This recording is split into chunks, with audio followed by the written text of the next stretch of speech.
Hi friends, welcome to my YouTube channel. ನಾನಿವತ್ತು ಕ್ರ್ಯಾಬ್ನ clean ಮಾಡೋದು ಹೇಗೆ ಮತ್ತು ಕ್ಲೀನ್ ಮಾಡಿ ಅದರದ್ದು ಗೀ ರೋಸ್ಟ್ ಮಾಡೋದು ಹೇಗೆ ಅಂತ ನಿಮಗೆ ತೋರಿಸ್ತೀನಿ. ಮನೇಲಿ ತುಂಬ ಈಸಿಯಾಗಿ ಕ್ರ್ಯಾಬ್ನ ಕ್ಲೀನ್ ಮಾಡ್ಕೋಬೋದು. ಅವರು ಕ್ಲೀನ್ ಮಾಡಿಕೊಟ್ಟಿಲ್ಲ, ಸೊ ಹೇಗೆ ಕ್ಲೀನ್ ಮಾಡೋದು ನನಗೆ ಕ್ಲೀನ್ ಮಾಡೋಕ್ಕೆ ಬರುತ್ತೆ. ಸಖತ್ ಈಸಿ ಇದು ಕ್ಲೀನ್ ಮಾಡೋದು. ಇವಾಗ ಹೇಗೆ ಕ್ಲೀನ್ ಮಾಡೋದು ಅಂತ ನಿಮ್ಗೆ ತೋರಿಸ್ತೀನಿ. ಫಸ್ಟು ಇದನ್ನಿಲ್ಲಿ ಓಪನ್ ಮಾಡ್ಕೊಬೇಕು. ಹಿಂಗೆ ಇಟ್ಕೊಂಡು ಓಪನ್ ಮಾಡಿದ್ರೆ ಓಪನ್ ಆಗುತ್ತೆ. ಇದನ್ನು ತಿನ್ನೋಂಗಿಲ್ಲ. ಆಮೇಲೆ ಇದನ್ನು ಓಪನ್ ಮಾಡ್ಕೋಬೇಕು, ಇದನ್ನು ತಕ್ಕೋಬೇಕು.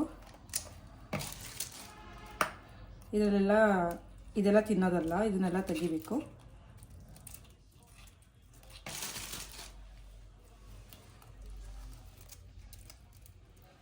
ಫಸ್ಟು ಈ ಥರ ಎಲ್ಲ ಕ್ಲೀನ್ ಮಾಡ್ಕೊಂಬಿಟ್ರೆ ಆಮೇಲೆ ಇದನ್ನೆಲ್ಲ ಕಟ್ ಮಾಡ್ಕೊಬೋದು. ನಾನು ಅದಕ್ಕೆ ಫಸ್ಟ್ ಇದನ್ನೆಲ್ಲ ಗಲೀಜಿರತ್ತಲ್ಲ ಅದನ್ನೆಲ್ಲ ಫಸ್ಟ್ ತಕ್ಕೊಬಿಡ್ತೀನಿ. ನೋಡಿ, ಈ ಥರ ಕ್ಲೀನ್ ಮಾಡ್ಕೊಬೇಕು. ಆಮೇಲೆ ಇದನ್ನೆಲ್ಲ ಮುರ್ಕೊಬೇಕು.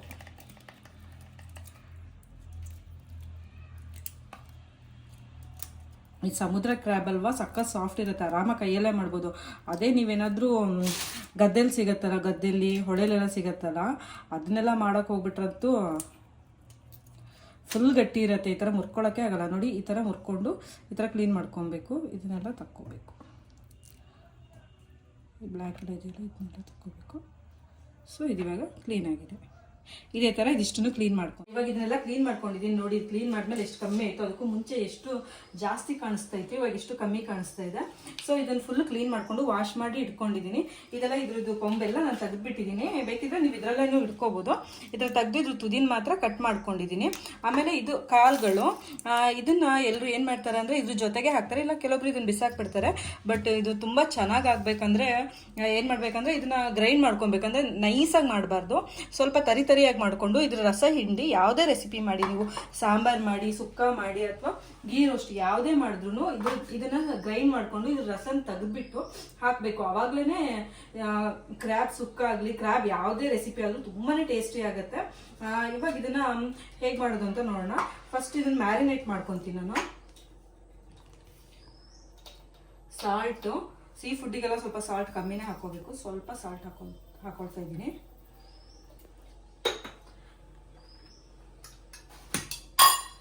ಟರ್ಮರಿಕ್ ಪೌಡರು, ಇದು ಹೆಂಗಿದ್ರು ಸ್ಮೆಲ್ ಇರುತ್ತೆ.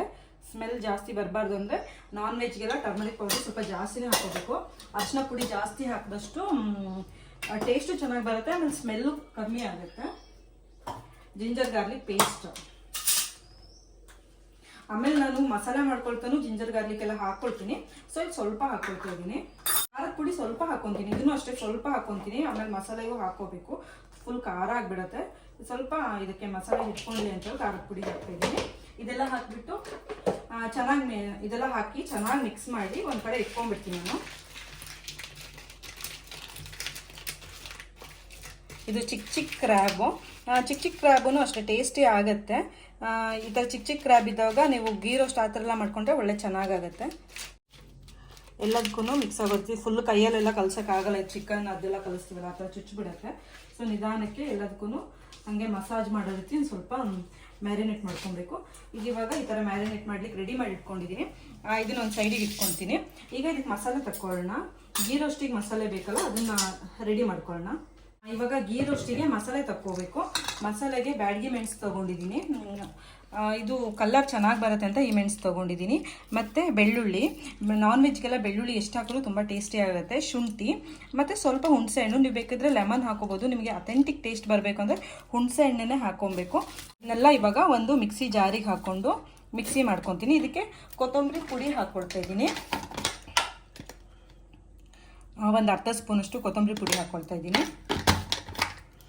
ಮತ್ತು ಪೆಪ್ಪರ್ ಪೌಡ್ರ್ ಹಾಕ್ಕೊಳ್ತಾ ಇದ್ದೀನಿ. ಟೇಸ್ಟ್ ಚೆನ್ನಾಗಿ ಕೊಡುತ್ತೆ, ಅದಕ್ಕೋಸ್ಕರ ಒಂದು ಸ್ವಲ್ಪ ಹಾಕ್ಕೊಳ್ತಾ ಇದ್ದೀನಿ. ಇದನ್ನ ಇವಾಗ ನೈಸ್ ಪೇಸ್ಟ್ ಮಾಡ್ಕೊಬೇಕು. ನೀರು ಹಾಕ್ಕೊಂಡು ನೈಸ್ ಪೇಸ್ಟ್ ಮಾಡ್ಕೊಬೇಕು. ಇವಾಗ ಈ ಸಣ್ಣ ಜಾರಲ್ಲಿ ಇದನ್ನು ಹಾಕ್ಕೊಂಡು ತರಿಯಾಗಿ ಇದನ್ನು ರುಬ್ಕೊತೀನಿ. ಫುಲ್ ನೈಸ್ ಪೇಸ್ಟ್ ಮಾಡ್ಕೊಬಾರ್ದು, ತರಿಯಾಗಿ ರುಬ್ಕೊಂಡು ಇದನ್ನು ಸೋಸ್ಕೊಂಡು ಹಾಕೋಬೇಕು. ಸೊ ಇದನ್ನು ನೀರು ಬೇಕಿದ್ರೆ ಸ್ವಲ್ಪ ಹಾಕೋಬೋದು. ನಾನು ಇವಾಗ ನೀರು ಹಾಕಿದೆ ಫಸ್ಟ್ ಒಂಚೂರು ಗ್ರೈಂಡ್ ಮಾಡ್ಕೊತೀನಿ. ಇವಾಗ ಅದ್ರ ಕಾಳುಗಳೆಲ್ಲ ಇತ್ತಲ್ಲ ಅದನ್ನು ಮಿಕ್ಸಿ ಮಾಡ್ಕೊಂಡಿದ್ದೀನಿ. ಈ ಥರ ತರಿಯಾಗಿ ಮಾಡ್ಕೊಬೇಕು. ಈಗ ಸ್ವಲ್ಪ ನೀರು ಹಾಕ್ಕೊಂಡು ಅದನ್ನು ಗಾಳಿಸ್ಕೊಬೇಕು. ಈ ಥರ ಗಾಳಿಸ್ಕೊಬೇಕು. ಇದ್ರ ರಸ ಮಾತ್ರ ಹಾಕಬೇಕು, ಇದೆಲ್ಲ ಹಾಕಿಬಿಟ್ರೆ ಆಮೇಲೆ ಗಂಟ್ಲಿಗೆಲ್ಲ ಸಿಕ್ಕೋಬಿಡತ್ತೆ. ಸೊ ಅದಕ್ಕೆ ಈ ಥರ ಗಾಳಿಸ್ಕೊಬೇಕು. ನೀರು ಹಾಕ್ಕೊಂಡು ಈ ಥರ ರಸ ತಕ್ಕೋಬೇಕು.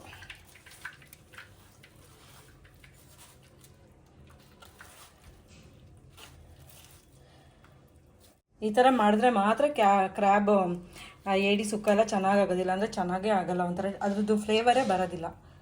ನೋಡಿ ಈ ಥರ ರಸ ತಕ್ಕೊಂಡಿದ್ದೀನಿ ನಾನು. ಇದನ್ನು ಸೈಡಿಗೆ ಇಟ್ಕೊತೀನಿ. ಇವಾಗ ಗೀ ರೋಸ್ಟ್ ಹೇಗೆ ಮಾಡೋದು ಅಂತ ಹೇಳ್ತೀನಿ. ಇವಾಗ ಮಸಾಲೆ ರೆಡಿಯಾಗಿದೆ. ಒಂದು ಬಾಣಲೆ ಇಟ್ಕೊಂಡು ಗೀ ರೋಸ್ಟ್ ಅಲ್ವಾ, ತುಪ್ಪದಲ್ಲೇ ಮಾಡ್ಕೊಬೇಕು. ಫಸ್ಟು 1 ಸ್ಪೂನಷ್ಟು ತುಪ್ಪ ಹಾಕ್ಕೊಳ್ತಾ ಇದ್ದೀನಿ. 1 to 2 ಸ್ಪೂನ್ ತುಪ್ಪ ಹಾಕೋಬೇಕು. ಸ್ವಲ್ಪ ಗೀ ಜಾಸ್ತಿನೇ ಬೇಕಿರುತ್ತೆ ಗೀ ರೋಸ್ಟಿಗೆ. ತುಪ್ಪ ಸ್ವಲ್ಪ ಬಿಸಿ ಆದ ತಕ್ಷಣ ಡೈರೆಕ್ಟಾಗಿ ಮಸಾಲ ಹಾಕ್ಕೊಳ್ತೀನಿ.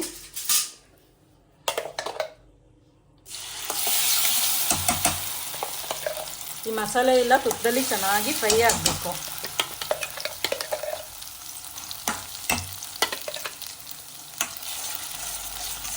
ಫ್ರಾನ್ಸ್ ಗೀ ರೋಸ್ಟ್ ಎಲ್ಲ ಮಾಡಿದ್ದೀನಿ, ರೆಸಿಪಿನ ಅಪ್ಲೋಡ್ ಮಾಡಿದ್ದೀನಿ, ನೀವು ಹೋಗಿ ಚೆಕ್ ಮಾಡ್ಬೋದು.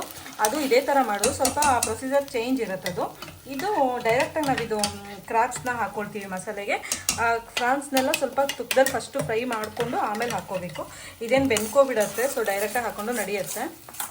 ಇದಕ್ಕೊಂಚೂರು ನೀರು ಹಾಕ್ಕೊತೀನಿ, ಅಂದರೆ ಜಾರಲ್ಲಿ ನೀರು ಹಾಕಿಬಿಟ್ಟು ಅದನ್ನೇ ಹಾಕ್ತೀನಿ.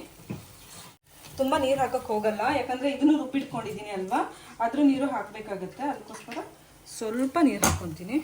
ಇದನ್ನು ಸ್ವಲ್ಪ ಫ್ರೈ ಆಗಲಿ, ಯಾಕಂದರೆ ನಾನು ಮೆಣಸು ಯಾವುದನ್ನು ಫ್ರೈ ಮಾಡ್ಕೊಂಡಿಲ್ಲ, ಜಸ್ಟ್ ಹಾಗೇ ಮಿಕ್ಸಿ ಮಾಡ್ಕೊಂಡಿದ್ದೀನಲ್ಲ, ಸ್ವಲ್ಪ ಹಸಿ ಫ್ಲೇವರ್ ಅನಿಸುತ್ತೆ. ಸೊ ಇದೊಂದು ಚೂರು ಇದರಲ್ಲಿ ಗೀಲಿ ತುಪ್ಪದಲ್ಲಿ ಸ್ವಲ್ಪ ಫ್ರೈ ಆಗಲಿ, ಅಂದರೆ ಕುದಿ ಬರಲಿ, ಚೂರು ಕುದ್ರೆ ಸಾಕು. ಕುದ ನಂತರ ನಾನು ಫಸ್ಟು ಇದು ಈ ಕಾಳುಗಳನ್ನ ಮಿಕ್ಸಿ ಮಾಡಿ ಇಟ್ಕೊಂಡಿದ್ದೆ ಅಲ್ವಾ ಕ್ರ್ಯಾಬ್ದು, ಅದನ್ನು ಹಾಕ್ಕೊತೀನಿ. ಆಮೇಲೆ ಕ್ರ್ಯಾಬ್ ಹಾಕ್ಕೊಂಡು ಫ್ರೈ ಮಾಡಿಕೊಂಡ್ರೆ ಗೀ ರೋಸ್ಟ್ ರೆಡಿ ಆಗುತ್ತೆ. ಈ ಮಸಾಲೆ ಸ್ವಲ್ಪ ಚೆನ್ನಾಗಿ ಕುದಿ ಬರಬೇಕು. ಇವಾಗ ಕುದೀತಾ ಇದೆ. ನಾನು ಇದು ಸೋಸ್ ಇಟ್ಕೊಂಡಿದ್ದೆ ಅಲ್ವಾ, ಇದನ್ನು ಇದಕ್ಕೆ ಹಾಕ್ತಾ ಇದ್ದೀನಿ.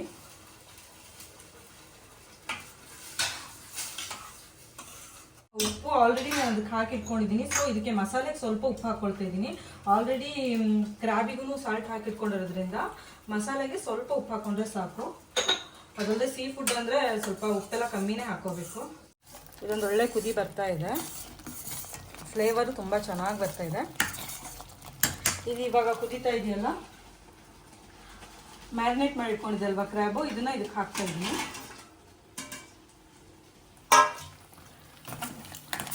ಹಾಕಿ ಇದನ್ನು ಕುದಿಯೋಕೆ ಬಿಡ್ತೀನಿ. ಇದನ್ನು ಫುಲ್ ಫ್ರೈ ಮಾಡ್ಕೊಬೇಕು. ಸೊ ಹಾಗೆ ಕುದಿಯೋಕೆ ಬಿಡ್ತೀನಿ.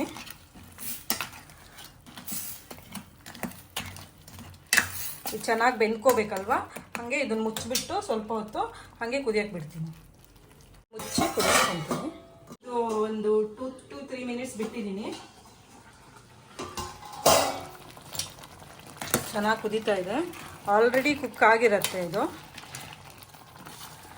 ಸೊ ಇದು ಇವಾಗ ಫ್ರೈ ಮಾಡ್ಕೊಬೇಕು ನಾವು. ಈ ಥರ ಗ್ರೇವಿ ಬೇಡ.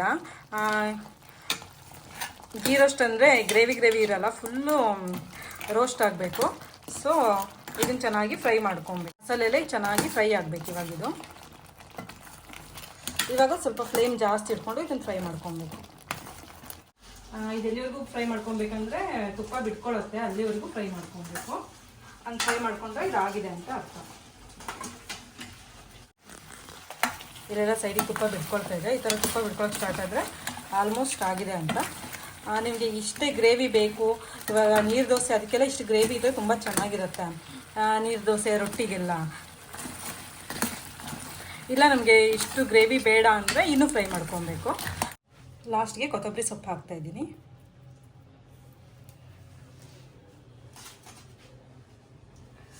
ಇವಾಗ ರೆಡಿಯಾಗಿದೆ.